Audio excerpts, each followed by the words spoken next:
There are many people are celebrating Mother's Day tomorrow, but in our Seventh Adventist Church, we don't celebrate it a lot, but we just honor our mothers every day. Amen. Actually, if you don't know about Mother's Day, how it happened, I think in 1914 it was officially started in the United States, and it was started by Anna Jarvis.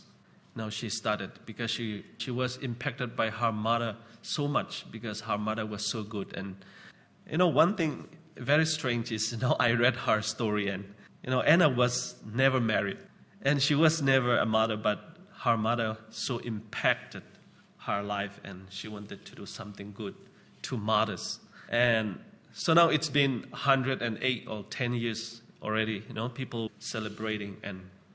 But today, we don't know what in the world we would do without mothers. We love our mothers and we honor our mothers. Here we have mothers, and I really honor, how you have worked very hard for your children, and I'm counting the blessing that your work and your mind and your good works, impacted our church as well. If you were not there, how can we have a church like this? Amen. That's why I want to say, we want to thank a lot for your commitment to our church as well. I think you have noticed we have two hymns we just sang. In. The first song was the Bible, and the second is Don't Forget the Sabbath, right? So I think you would know, what I'm talking about today, and it's the law of God. Satan has been trying to change the law of God. Even people say, we don't need the law. We don't need the law, but they are still creating new laws. Can we just say homosexual people, they say, what we have, the law in our country is not good and it is not relevant to us. But to let their ideas using in this country, they have to pass the law as well, right? So it means both sides, the left or the right, they need a law to be, using in our country. So without law, people can't do anything. Even Satan is introducing a lot of laws, his own laws. Without law, he can't do anything as well. So to make people believe and to make people's life change, he needs to introduce some law. Do you agree with that? So we can't live, even, both sides, Satan's side or God's side, they need law. They need law, right? Because in Australia, if you have to change your constitution, then you have to pass, a new law, right?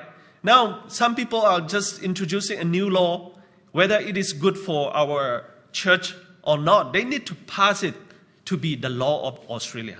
Basically, this is what we have to know. So, as of June 2020, there were 128 male and 49 female judges of the Supreme Court in Australia. See how important is the law, In Victoria, there are 80 judges. So in every years, there were 12,000 cases a year. So it means without law, Australia cannot be a good country, or, we can't have this reputation among other nations. The United Nations has already organized International Court of Justice. They call it ICJ. This is the court of international. All the countries have this court. They have 15 judges. Even though people are saying we don't need the laws, even people are still creating laws. Whether it is good or not, it is good or bad, they are still introducing, new laws. So the purpose of law, we may have known already. God has his purpose because he loves us. So God's commandments we can find in the Bible. And God's commandments are heaven's eternal code of conduct. I think you have familiar with this code of conduct. You work in a certain company or, code of conduct. All the works, all the companies, all the employers have this code of conduct. The psalmist say in Psalm chapter 111, verse 7 and 8, the works of his hands are verity and judgment. All his commandments are sure. They stand fast forever and ever and are done in truth and uprightness. His commandments are sure. God needs commandments. God needs laws to show his mercy. Some people are arguing me in my community like other churches, We don't need laws because God's law, the 10 Commandments, has been finished on the cross. We don't need laws. If we say we don't need laws, then how can we be saved? Because in the last day, God will judge. You are good or bad. You will be going to heaven or hell. There must be, the court. And God will make a decision. So to be able to make a decision, they need laws.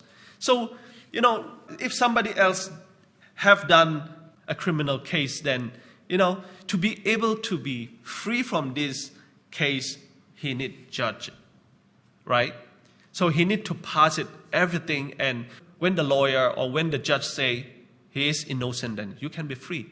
So we are waiting for the times when Jesus, God will say you are innocent, you are free, and you have to inherit heaven, or you have to go to hell.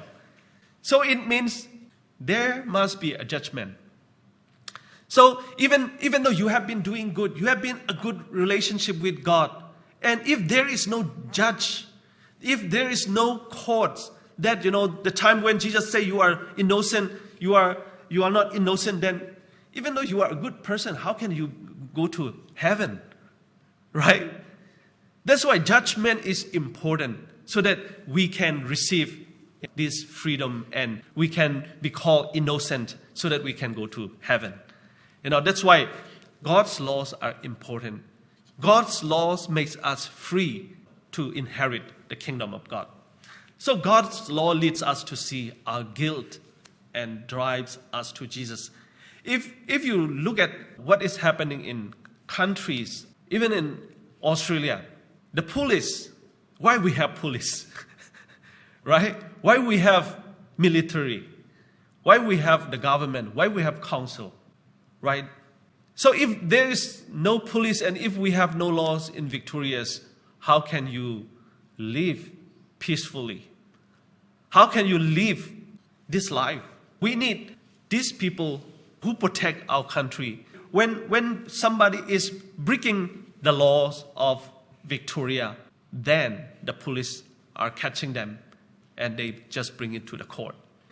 If there is no law, how can we understand? How can we find the guilt? That's why these laws are making us, to be closer to God. When there is a law, then when we look at it, we have to see what we are, what I have in my mind, what I have in my heart. That's when we can make our mind right and we make our heart right. That's why God's laws lead us to see our guilt and drives us to Jesus. It means when we see our guilt, when we see our sins, we will understand we need Jesus, right? Without knowing our sins, how can we know we need Jesus, right? So that's why in Romans chapter 3 verse 20 say, therefore by the deeds of the law there shall no flesh be justified in his sight, for by the law is the knowledge of sin. So the law is just for the knowledge of sin. The knowledge of sin. Psalm chapter 19 verse 7, it says, the law of the Lord is perfect, converting the soul, and the testimony of the law is sure, making wise the simple. So the law is perfect, converting the soul. If there is no law, you may have not become Seventh-day Adventist. Because you don't know what God tastes. You would not know what is all about God. What is the characteristic of God? What is God? To be able to see what is God, there must be something that we can understand God through the law of God. So what the law doing is, it led us to see Him, what is God, what really is God. That's why when we know what God's like, what were God's intention to do to His people, through the law of God, then we will convert it. right? We were converted because we understand that these are not the good things to do. These things are good. These are what God's like. This is God's character. So that we can be converted and we can become how we can live in this world and how can we have a good relationship with God. That's why the law that convert our soul and make us to be closer to God. Romans chapter 6 verse 14 say, "For sin shall not have dominion over you, for you are not under the law, but under grace." This is a very confusing, text among Christianity. So under the law, when you see a criminal case, when the police catch a criminal or who violates somebody else, what they used to say? You are under, what they used to say, the police say? Sorry? You're under arrest, right? It means he did something wrong, right?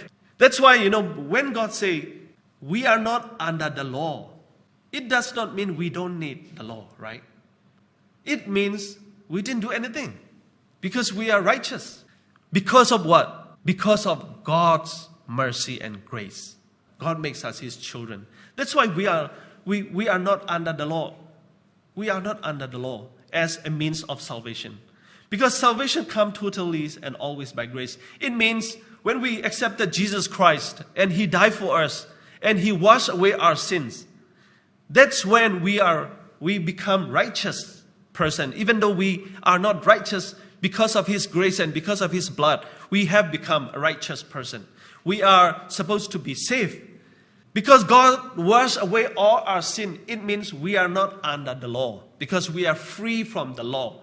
It means, it's like God thinks us like we didn't commit any sins. It doesn't mean, now you are sitting here and you are sitting here. The police never say you are under arrest, right? Because we haven't committed any sins. You haven't told by the police that you are under arrest. It doesn't mean that there is no law, right? Do you think you are free and you are just sitting here, you are not in the jails? It means there is no law in Victoria? No, right? Because you are free from the law, it means you haven't committed any sin. You are not guilty. That's why you are not under the law right now. You are not under arrest. It doesn't mean there is no law.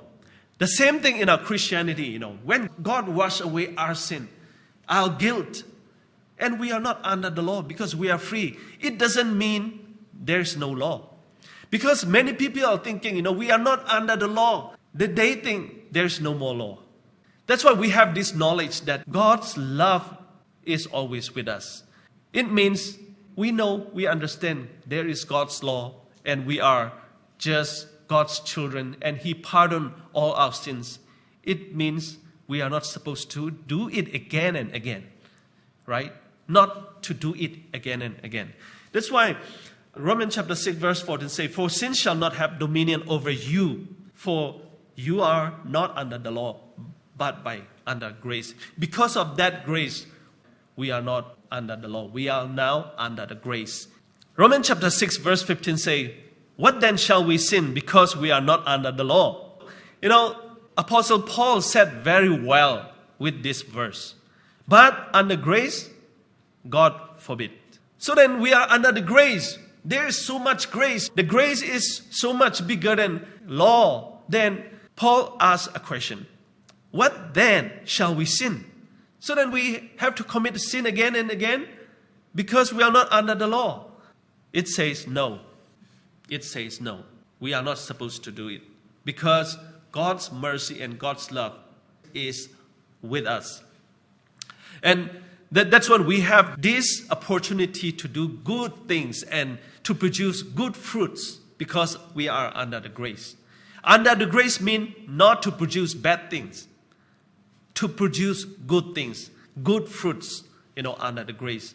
Because grace is supposed to be a good place and a fruitful place, right?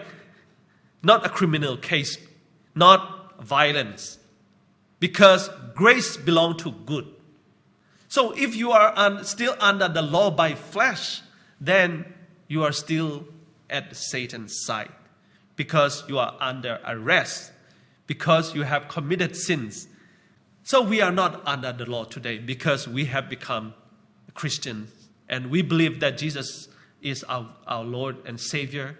And His grace is sufficient for us. That's why we can say we are not under the law. We are under the grace to produce good things and to live according to His will. Because we are marching to the land of Canaan, right? This morning we learned a lot of things. It means we are supposed to do good things because God has shown us how to go, how to eat, what to wear, right? What to wear. If I talk about what to wear in my youth class, they are a little bit, looking at me, and because nowadays there are many fashions, new trends, right? How can we say? And also the history repeated again and again, and hard to, forbid in younger generation. But I told them, we are not supposed to be like the world. Because God has chosen us, it means we are supposed to go to the way He has shown us, right? We have no other ways. We have no other ways. Sometimes I talk to them. There are some groups and some, organization that, they worship Satan or they worship devils. They have many laws, I think very strict law, right? There is no way to go out from that organization once you enter. It's a really strict law, So even you go to Satan's side, there's law. You cannot free from the law.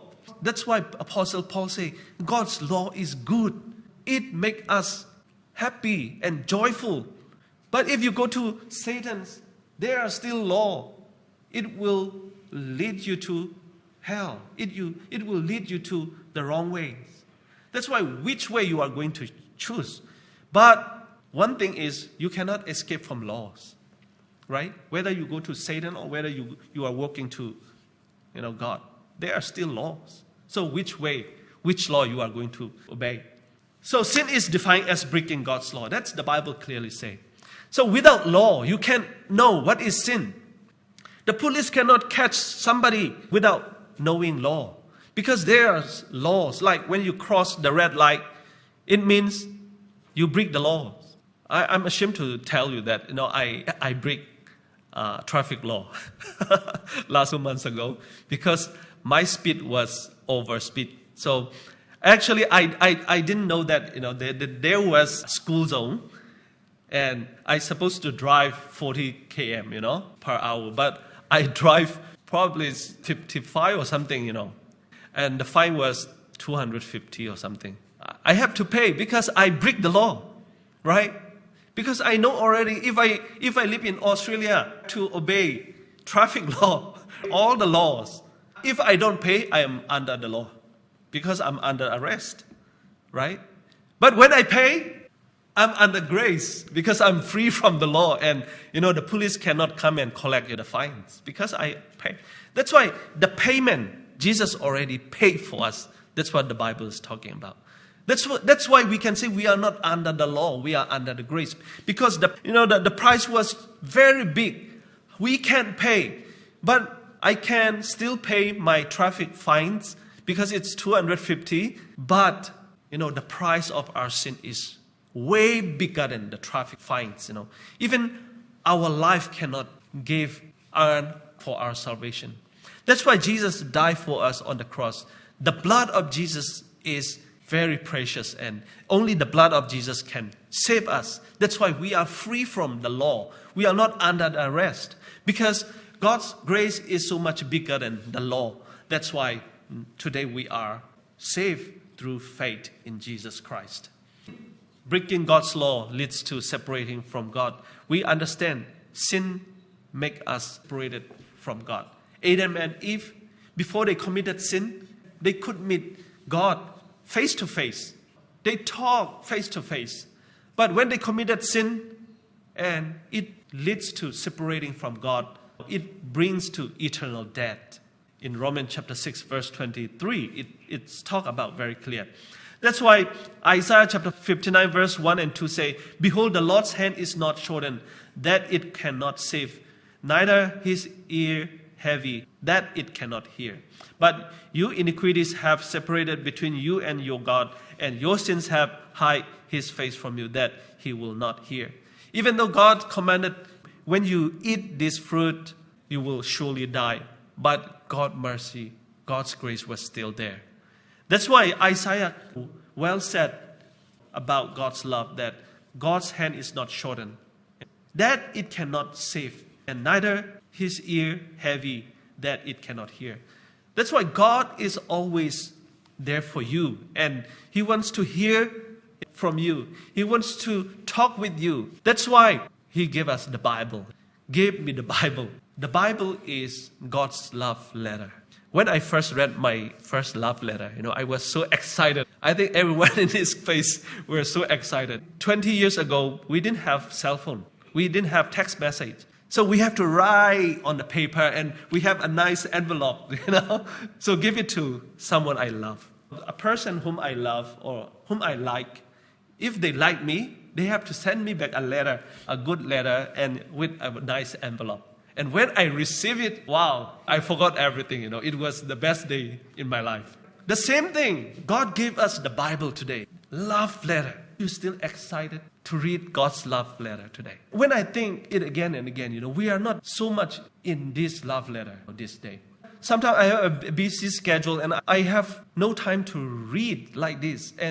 But when I think, today I haven't read the Bible, and I just wake up and 10 minutes reading. Because we are just rushing and we just forgot, and I have to do it. It's like responsibility, We just do it like responsibility, not like that. We have to be very excited. Whether you are in somewhere else, if you have your phone or a little book of the Bible, you can read anywhere, in the bus station, in the train, in the bus. We can still read God's love letter.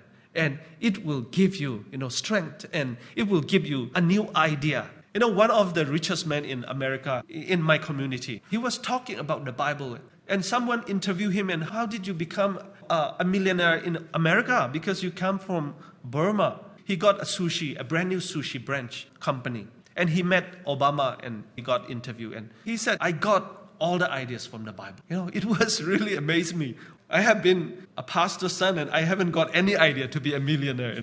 That's why, we have to read it wholeheartedly. And this is God's love letter. It will give us strength. And even when you get an idea, you don't need many ideas to be a millionaire or, a rich man in this world.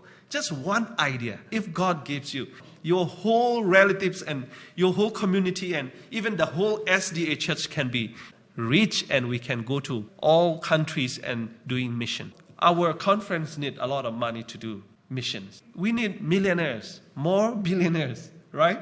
We can just ignore these people because we need businessmen. We need more people who earn a lot of money and earns salary. And that's why the Bible is rich of all kinds of things. I encourage you today that if we read God's letter, God's love letter, he will give us many things and knowledge and wisdom so that we can be prosperous in many ways. So when we are saved by faith, we desire to keep God's law. This is important. We were saved by faith through Christ. That's when we desire to be closer to God. If you are not saved through Christ, if you didn't have enough faith, then you may not have desire to keep God's law. Because the psalmist says God's law is beautiful. God's law is good. It can make my soul joyful. That's why when you are saved, if you are really a saved person, you want to mingle, you want to walk with God. You want to be with whom you love. You enjoy to go out and hanging out and eat together in a restaurant. I have an answer from my girlfriend. It's enough. You never say like that, right? You have more appointment, right? After you receive the answer. You got more appointment than before. The same thing, when we are with God, when we are saved through faith, because we are saved, because God said, you are a part of my kingdom. Because you are in the garden of God's kingdom. It means we got to have more appointment with God and more meetings and more readings and more going to church, right? Because you are with God now, right? Because you have a covenant. Because God said, I love you. I save you. Now you are mine. And we repeat And God, I love you. I will follow wherever you go. It means we have the same directions. We have more appointments. We have more readings. We have more conversations. Because we desire to keep God's commandments. Don't think only the 10 Commandments is the only commandments that we have in the Bible. Because the whole Bible is the commandments of God. How we live and how we eat, how we behave. Everything we want to learn, right? Before we got married, we have to learn each other, right? What kind of person he is, what kind of person she is, right? What kind of food she likes, what kind of food he likes. When you didn't learn enough, then you have a problem when you get married. Because when you get married and you just started to learn, right? So there were a problem. In my marriage, I'm very happy that I married with the same culture and the same tribes, and we have not many difference. But even in the same culture, in the same tribe, we have some differences. My wife loves soups. Because we have a soup like, we put rice and we put some beans and we put some vegetable and we just mix it. And, this kind of, how do, we call in English, I don't know, but porridge. It's like porridge mixed with beans and a lot of things. And she loves it. The whole family, my wife's family loves it. But me, I grew up from a Burmese background because my father was working with the Burmese, the majority of a group in Burma. So I didn't grow up with this soup, because I grew up with rice and not curry. We have some like vegetable and just fry things, My taste is like fry. So I grew up with this, and when I visit to my mother-in-law in the States, and they make this porridge. They eat the whole day. They didn't have another item. So when they are hungry, they go to the kitchen and they have it morning, afternoon, and evening. They have the same porridge. So I was a little bit disappointed. But I learned something from my mother-in-laws and the family. And later on, I never said I don't like it. I never said it. Because I know, even though I like it or not, I will never say I don't like it. But they give it to me and I eat. But I don't eat much. I just eat a little bit. And afternoon, I eat a little bit. And evening, I eat a little bit. Because they think this guy is not bad. He didn't refuse what we gave him. So it means I have a desire to make a good relationship with them. I like it or not, it doesn't matter, Because I love my wife, I love the family. Whatever they give me, I have to, enjoy. And I have the desire to learn how to eat porridge. The same thing in our Christianity, Nowadays, many people are saying, wow, there are many laws. How can we keep all the laws? Because God gave us all the animals. We're supposed to eat everything. But when we love God, we have to look at it and what God wants us to do, what God wants us to eat, on what days we have to worship. It makes sense because God created us and He loves us and He wants us to go His way, His direction. Because we have the covenant means any covenant have to be signed by both sides, right? When you buy a house, the house owner will sign it. And you have to sign it. Not only God have the covenant to you. Because the covenant means God has a promise for you. And you repeat the promise and you agree with Him. It means you have the same direction. Right? This is what we are doing in this world. So Romans chapter 3 verse 28 to 31. Therefore we conclude that a man is justified by faith without the deeds of the law. We were justified by faith because Jesus died for us. We didn't keep the law first before we were justified. We were justified by faith without the deeds of the law. The law is, the second step that we have to do. If you were not saved, if you didn't understand that the love of Jesus Christ, if you didn't understand how much God loves you, you may want to keep the law of God. Because when you are happy because God loves you, then you are willing to do whatever God wants you to do. So verse 29, is the God of the Jews only? No. Is he not also of the Gentiles? Yes, of the Gentiles also. So he is the God of Gentiles and Jews. So do we then make void the law through faith? God forbid. No, Paul says we have to establish law so much. Even though God's love us and God's mercy and grace is bigger than, the law. Because when we are with God, when we were saved by faith and we desire to keep God's law. Hebrews chapter 10 verse 7 and John chapter 8 verse 29.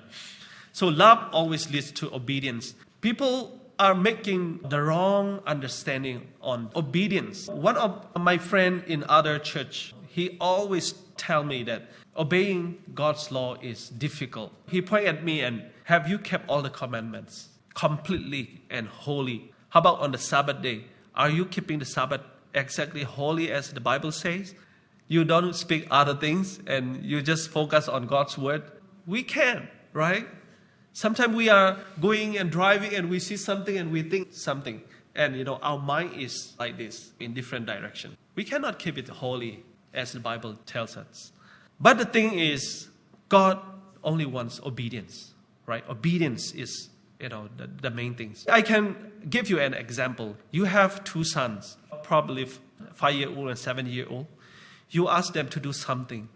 Probably you just hang your key right here. And you ask your first son, the 5-year-old one, son, can you take this key and give it to me then? The 5-year-old son will say, yes, father, I will do. He's willing to help you. And he just doing, and the key is right here, but he's just like, very difficult, right? He cannot reach, but he still want to do. He want to obey his father. But the second son, the father asked him, sons, can you get this key and give it to me then? The second son would say, father, are you crazy? This is very high. How can I do? No. Do you know the difference here? This is how we live in Seventh-day Adventists. We are not perfect. We can't do it, perfect. But you have this willingness. You have the obedience to do it. Because the Bible promised you the Holy Spirit. Then the Holy Spirit leads you and He will strengthen you because He will lead you to the right direction. And when you have willingness to do, even though you can't do it, but God's mercy is bigger than what you are expecting. That's why obedience. John chapter 14 verse 15. If you love me, keep my commandment. This is all about love. Because we love our Father. As I mentioned, the first son loved his father. He wants to do it. Even though he cannot reach, he is willing to do. He wants to obey. He wants to make his father happy. That's why he's trying. But he didn't get. But finally, the father is looking at the son and the father pity him. Wow, my son loved me so much. Even though he can't reach the key, he is trying for me then. The father is with tears and he just pick up the son and he just hug him. This is the point, We are not supposed to do it completely perfect in our church. Every one of us, I'm not perfect. I have many, many weaknesses. But I'm just surrender, everything. Lord, I'm not good, but I love you and I just want to do whatever you want me to do. I want to follow you. Lord, please accept me. If you are trying, if you are saying every morning and afternoon and evening, on your knees, then God will love you and He will guide you and He will hug you. Son, this is not how you can do. I know you cannot go it with your strength because my power, the Holy Spirit will guide you and I will help you until the end, until you will be in heaven with me. That's what the Father is promised us today. That's why he that kept not his commandment is a liar and the truth is not in him. Now, this is a little bit strong words, but this is what we understand. People who refuse, the commandments and God's word are a liar. As you understand, they have no love. People who refuse to keep the commandments means they don't want to be a part of God. It means they don't love God. Even though they are jumping and, they say hallelujah, then if they just keep aside the law, a liar. Nowadays, many people want to teach God that, how can we praise Him? How can we make a good service, a good ordinances or, people want to teach. They say, this is way much better. If we do this way, it will please God, like Cain, right? There are many Cains in this world. They make it beautiful, There are thousands of church members. It seems like, they are happy. Sometimes I feel like, wow, it's wonderful, like Planet Shaker, Hillsong. Wow, it's a wonderful, I just realized that it should be in our church. But think it very carefully. People don't know, what is the law of God. They don't go according to God's will. They just go by their idea and, how to praise Him. They don't find what is all about in the Bible. They just want to teach God that, how can we praise and how can we worship Him. It's not what we have to teach God. God teaches us already in the Bible. Read the Bible and just apply it to our life. That will lead us to salvation.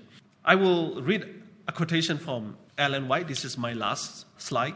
I read it from the Great Controversy, page 466 and 467. Many religious teachers assert that Christ by His death abolished the law and men are henceforth free from its requirement. There are some who represent it as a grievous yoke, and in contrast to the bondage of the law, they present the liberty to be enjoyed under the gospel. But not so did prophets and apostles regard the holy law of God. Said David, I will walk at liberty, for I seek precepts.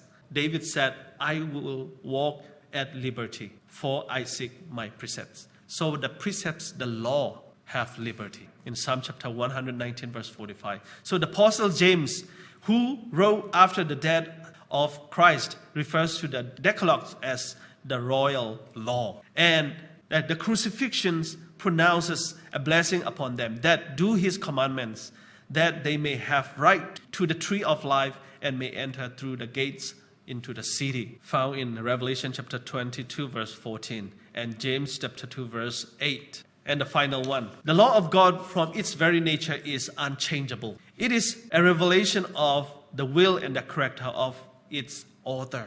If we want to know more about God's character, what is God, then we have to understand the law of God. As I mentioned a while ago, the relationship between a couple. When I want to know more about my wife, I have to visit to my mother-in-law and I have to learn how they eat and what they cook.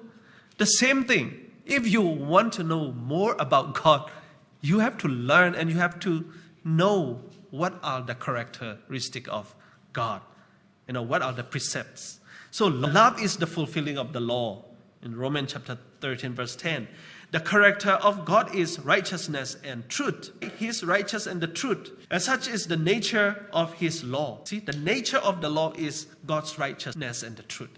So if you don't know the law, then you don't know what is the truth and what is the righteousness of God. The psalmist say, the law is the truth. All my commandments are righteousness.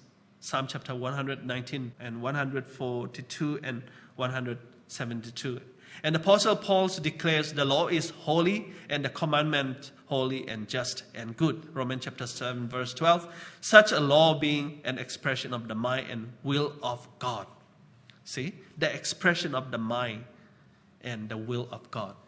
So today we are here. We are learning and we are looking for God's mercy and grace. We can't just come simply and say, I know God, I know God. Because God gave us all the details, all of His character, all about Him in the book. We call it the Bible. What is all about God? So we can learn, and this is a very free gift that God has given us in our life, that we can learn Him and we can get to know Him more, and we will enjoy going with God in our life. That is what God wants us today, and may God bless you all. Thank you so much.